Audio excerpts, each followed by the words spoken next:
मित्रों, आज मैं आपके सामने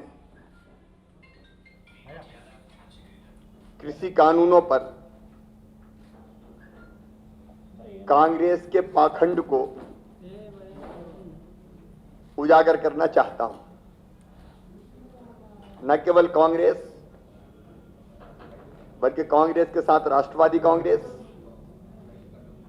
डीएमके, आम आदमी party, Swaraj party, Akali Dal, Samajwadi party, TMC, left party, APMC model act के बारे में क्या कहती रही है, इसका खुलासा करना चाहता हूं। कांग्रेस का जहाज डूब रहा है और इसलिए किसानों को भ्रमित करके अपनी राजनीति चमकाने का घृणित प्रयास कर रही है। मैं एक पत्र आपके सामने रख रहा हूं। यह पत्र है श्रीमान शरद पवार जी का, जो मुझे लिखा गया था और यह 2011 में लिखा गया था, 2011। मैं तब भी चीफ मिनिस्टर था मध्य प्रदेश का। शरद पवार जी कृषि मंत्री थे। श्रीमान मनमोहन सिंह जी भारत के प्रधानमंत्री थे और मैडम सोनिया गांधी जी यूपीए की चेयरपर्सन थी। पत्र विस्तृत है, आपको मैं दे दूंगा, लेकिन इसकी केवल एक पंक्ति मैं पढ़ना चाहता हूं जो मुझे पवार साहब ने लिखी थी। माय डियर शिवराज सिंह जी, उसके सेकंड पैरे की एक महत्वपूर्ण लाइन आपके सामने पढ़ रहा हूं। There is a need to amend the present APMC act on this lines of the model APMC act 2003 in order to encourage private sector investment in marketing, infrastructure and providing alternate competing marketing channels in the overall interest of the farmers, consumers and agriculture trade। ये शरद पवार साहब मुझे लिख रहे हैं 2011 में। और उसके बाद मैडम श्रीमती सोनिया गांधी चेयरपर्सन थी। ये कांग्रेस पार्टी ने उस समय एपीएमसी मॉडल एक्ट का समर्थन किया। मैडम की सहमति थी, मनमोहन सिंह जी की सहमति थी, वो प्रधानमंत्री थे। इतने ही नहीं, कांग्रेस ने अपने इलेक्शन मैनिफेस्टो में 2019 में यह लिखा था, Congress agricultural produce market committee act को निरस्त कर देगी और कृषि उत्पादों के व्यापार की व्यवस्था करेगी, जिसमें निर्यात और अंतर राज्य व्यापार भी शामिल होगा, जो सभी प्रतिबंधों से मुक्त होगा। उनका यह घोषणा पत्र आप अब भी उनकी वेबसाइट में देख सकते हैं। ये बातें उनके मैनिफेस्टो के पेज नंबर 17 के पॉइंट नंबर 11 में दर्ज है। कांग्रेस ने अपने मैनिफेस्टो में वादा किया था वह एसेंशियल कमोडिटीज एक्ट को खत्म कर उसकी जगह ईसीए 1955 के नाम से नया कानून लेकर आएगी। इसे भी उनके मैनिफेस्टो के पेज नंबर 18 में देखा जा सकता है।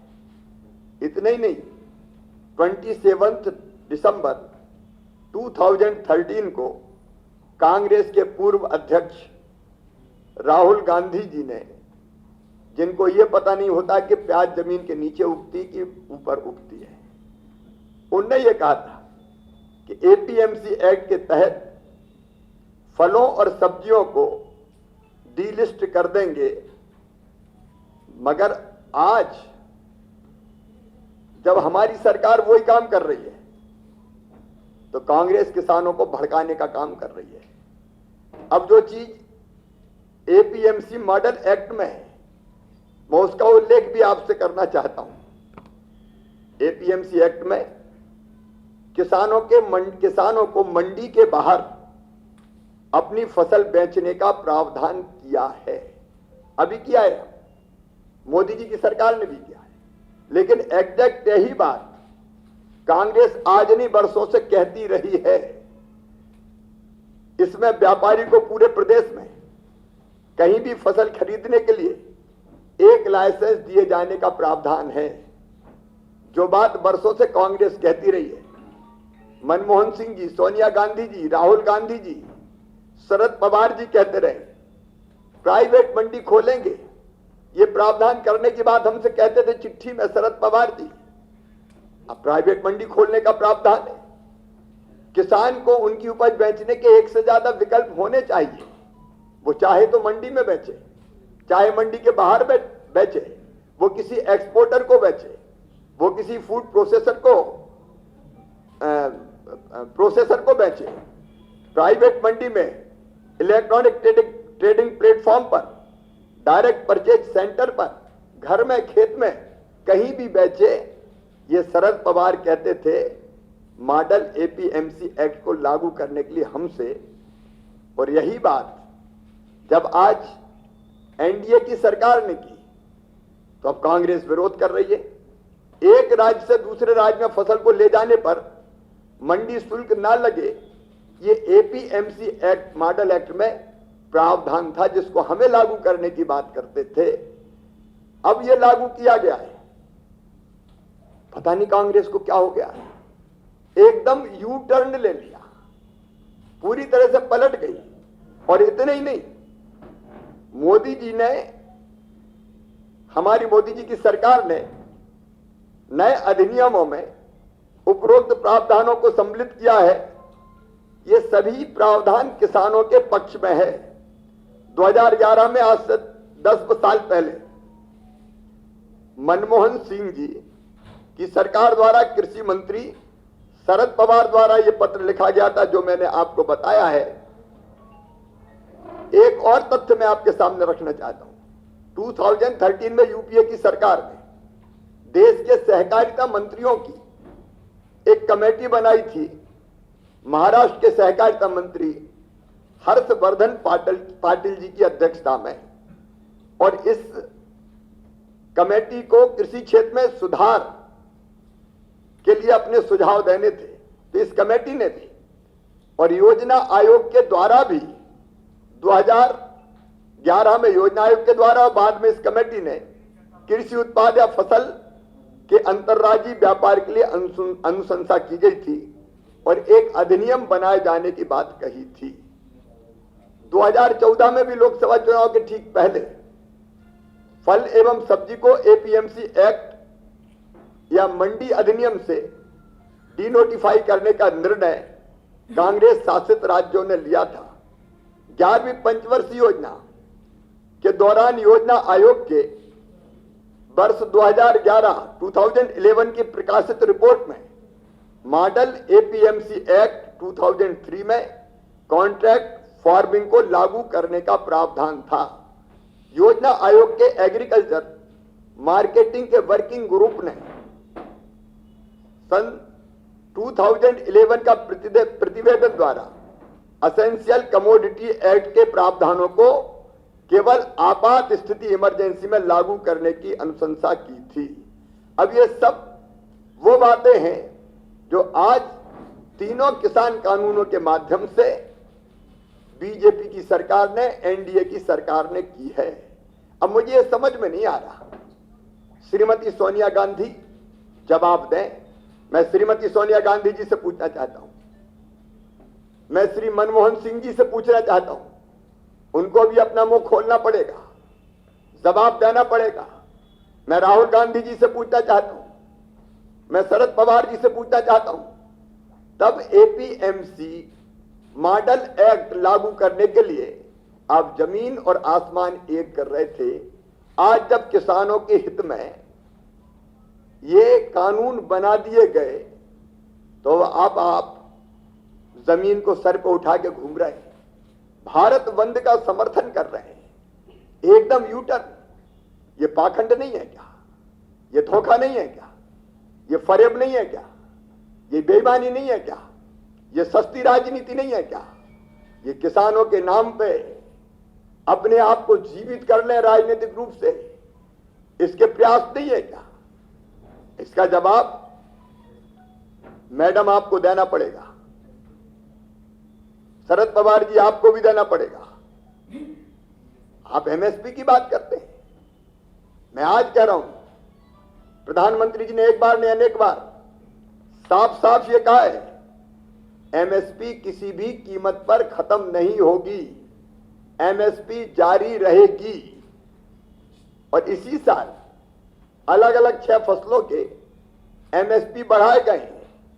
सोनिया गांधी जी, ये भी जान लीजिए, मनमोहन सिंह जी और राहुल बाबा भी, आप कितना खरीदते थे एमएसपी पे और हम अनाज कितना खरीदते हैं। मैं कहना चाहता हूं, जब भारतीय जनता पार्टी की मोदी जी की सरकार आई, यूपीए ने 2009 से 2009 से 14 तक पेडी धान खरीदी केवल 2.06 लाख करोड़ रुपए की, और एनडीए ने खरीदी 2014 से 19 के बीच 4.95 लाख करोड़। 240% की वृद्धि उसमें हुई। यूपीए के समय गेहूं खरीदा गया 1.68 लाख करोड़ का, एनडीए ने खरीदा 2.97 लाख करोड़ का। दलहन पल्सेस अगर उसके ऊपर जाए तो यूपीए ने खुद केवल खरीदी 645 करोड़ रुपए की, एनडीए ने 49,000 करोड़ रुपए की खरीद की। तिलहन, ऑयल सीड और कोपरा यूपीए ने केवल 2,460 करोड़ रुपए की खरीदी और एनडीए की सरकार ने 25,000 करोड़ रुपए की खरीदी। अब ये एमएसपी के नाम पे किसानों को भ्रमित करने का प्रयास कर रहे हैं। कांग्रेस पार्टी और राष्ट्रवादी कांग्रेस पार्टी के साथ डीएमके, जो आज कृषि सुधार कानूनों का विरोध कर रही है और इसी मुद्दे पर भारत बंद का समर्थन कर रही है, लेकिन यही डीएमके 2016 के विधानसभा चुनाव में कृषि सुधार बिल को अपने घोषणा पत्र में शामिल कर चुकी है।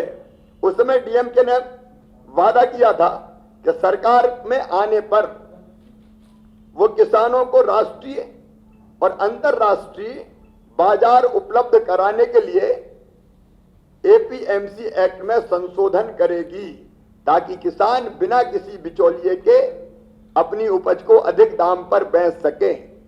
और इसके लिए उसने comprehensive agriculture produce marketing exchange बनाने का भी वादा किया था। आम आदमी पार्टी के नेता अरविंद जी तो बिना पैंदी के लोटे हैं, कब किधर खिसक जाए इसका कोई भरोसा नहीं है। आज भारत बंद का आगे बढ़ बढ़ के समर्थन कर रहे हैं, लेकिन दिल्ली में 23 नवंबर को ही ये कानून लागू के लिए कार्य करने के लिए अधिसूचना जारी कर दी गई। अब पलट के विरोध कर रहे हैं। एक स्वराज पार्टी के योगेंद्र यादव है, वो मोदी जी से सवाल पूछते थे। एनडीए की सरकार बनने के 3 साल बाद उन्होंने आरोप लगाया था कि मोदी सरकार ने एपीएमसी एक्ट को लेकर कुछ नहीं किया। तब वो एपीएमसी एक्ट को लेकर कुछ नहीं किया, ये आरोप लगा रहे थे। आज किसानों के नाम पे राजनीति चमकाने का काम कर रहे हैं और आवश्यक वस्तुओं की सप्लाई भी दिल्ली को बंद करने की बात कर रहे हैं। अकाली दल ने भी 12 दिसंबर 2019 को एग्रीकल्चर पर स्टैंडिंग कमेटी की रिपोर्ट में अकाली दल के सांसदों ने कहा था एपीएमसी भ्रष्टाचार और राजनीति का अड्डा बन चुकी है, वहां बिचौलियों और दलालों का बोलबाला रहता है। यही नहीं, उन्होंने कहा था कि एपीएमसी किसानों के हित में नहीं है। और 3 जून 2020 को जब इस पर ऑर्डिनेंस लाया गया, तब भी अकाली दल सरकार के उस फैसले के साथ था। समाजवादी पार्टी जब संसद की आज भारत बंद की बात कर रही है, लेकिन जब संसद की स्टैंडिंग कमेटी में चर्चा हो रही थी, तो 12 दिसंबर 2019 को 12 दिसंबर 2019 को एग्रीकल्चर पर स्टैंडिंग कमेटी की जो रिपोर्ट आई, उसके मुताबिक आदरणीय मुलायम सिंह जी का बयान समाजवादी पार्टी के दोगलेपन को प्रदर्शित करता है। मुलायम सिंह जी ने सुझाव देते हुए कहा था कि सुझाव देते हुए एपीएमसी की आलोचना की थी और कहा था इससे किसानों को नुकसान हो रहा है। तब नुकसान हो रहा था, अब फायदा होने लगा। शिवसेना संसद की स्टैंडिंग कमेटी में शिवसेना के सांसद विनायक भाऊराव राउत भी सदस्य थे, जिन्होंने एपीएमसी के बारे में मुलायम सिंह यादव कांग्रेस और एनसीपी समेत अन्य दलों के साथ मिलकर सुझाव दिया था। आज शिवसेना के राग भी अलग है, टीएमसी के तो कह रही क्या है। तब उनके सांसद अबू ताहिर खान ने स्टैंडिंग कमेटी की बैठक में कहा था एपीएमसी को बदलना चाहिए।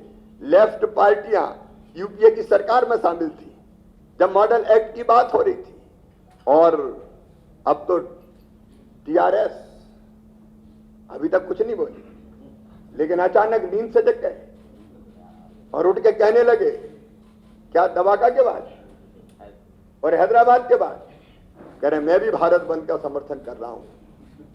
धन्य मुख्यमंत्री जी, अब तक कहां नींद में सो रहे थे। मैं कहना चाहता हूं, एक कानून, कृषि कानून तब लागू हुए थे जब बिहार के चुनाव चल रहे थे। लगभग 12 राज्यों में बाय इलेक्शन हुए थे। मध्य प्रदेश में तो आम चुनाव ही था, सीधे सीधे हम और कांग्रेस लड़ रहे थे। कांग्रेस को हमसे 10% कम वोट मिले और भारतीय जनता पार्टी ने मध्य प्रदेश में शानदार जीत हासिल की है। बिहार में भारतीय जनता पार्टी जीती। उत्तर प्रदेश सहित गुजरात जो रूरल सीटें थी वो भारतीय जनता पार्टी जीती, और तेलंगाना में भी भारतीय जनता पार्टी जीती। अगर इसके विरोध में होते किसान तो अधिकांश ग्रामीण क्षेत्रों में भारतीय जनता पार्टी शानदार विजय कैसे हासिल करती। मैं इन सब दलों से कहना चाहता हूं, ये पाखंड ना करें, ये भ्रमित करने का काम ना करें। कांग्रेस का तो काम ही रहा है आग लगाओ, हिंसा फैलाओ, अशांति पैदा करो। मैदान में मुकाबला नहीं होता मोदी जी से, उसकी ताकत नहीं है, उसकी क्षमता नहीं है, तो भड़का के देश का माहौल बिगाड़ने की कोशिश करो। इसलिए कल भारत बंद का आह्वान का, अच्छा वो कहा भी नहीं इसे, किसान नेता ये कह रहे हैं हम किसी पॉलिटिकल पार्टी का इंटरफेरेंस नहीं चाहते, लेकिन मान ना मान मैं तेरा मेहमान, इसी बहाने घुस जाओ, भारत बंद में शामिल हो जाओ और देश में अव्यवस्था फैलाओ। मैं इन दलों की कड़ी निंदा करता हूं। जहां तक किसानों का सवाल है, सरकार के द्वार किसानों के लिए सदैव खुले हैं। हमारे कृषि मंत्री और बाकी मंत्री लगातार चर्चा कर रहे हैं और चर्चा करके समाधान निकालने का प्रयास कर रहे हैं। मैं फिर कहता हूं जोर देकर, ये तीनों किसान कानून किसानों के हित के लिए बनाए गए हैं। चर्चा के लिए द्वार खुले हैं, लेकिन जो लोग भारत बंद का समर्थन जो पॉलिटिकल पार्टीज कर रही हैं, उनकी मैं घोर निंदा करता हूं और उनसे कहता हूं कि ऐसी राजनीति उनके आधार को नहीं बढ़ा पाएगी। और तेलंगाना में भी यहां के मुख्यमंत्री समझ लें, जनाधार उड़ता हुआ देख के, भारतीय जनता पार्टी को आगे बढ़ता हुआ देख के अब उनके पसीने छूट रहे हैं, इसलिए वो भारत बंद का समर्थन कर रहे हैं। इसके पहले ये मुद्दा उनके दिमाग में ही नहीं था। मैं उनकी भी निंदा करता हूं। मुझे तो इतनी कहना था।